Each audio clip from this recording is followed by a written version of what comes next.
That's not iPhone 4. No, it's iPhone 3. Yeah, so one of the things that makes living in the cross exciting, and one of the true pleasures of being in the cross, is the way that the neighbourhood changes over a period of time, like a week or 2 weeks.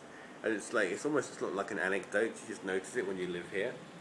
So when there's a full moon, for example, the street's always buzzing at the weekend, but when there's a full moon, you get absolute mania breaks loose.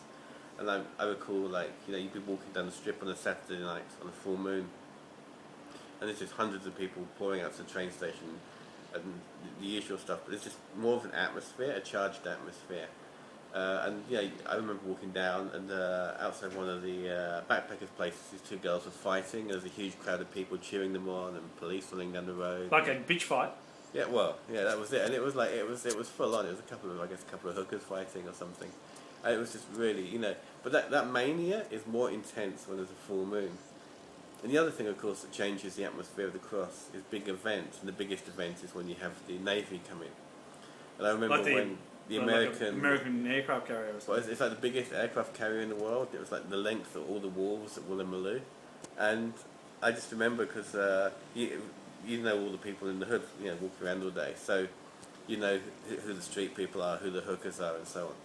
And there's all these hookers that really clearly, obviously, kind of being bussed in and coming in from around the state. Because you knew they were hookers and you haven't seen them before, and they couldn't all have started work that weekend. And there was hundreds of them, and I remember walking past one of the brothels, and there was a queue of all these and you could tell they were American because of the clothes, and they're also polite, like, yes sir, yes ma'am, and stepping out your way as you walk down the road. But they were all queuing up for the brothel, and there must have been 200 guys just stretching right down the road queuing up for the brothel.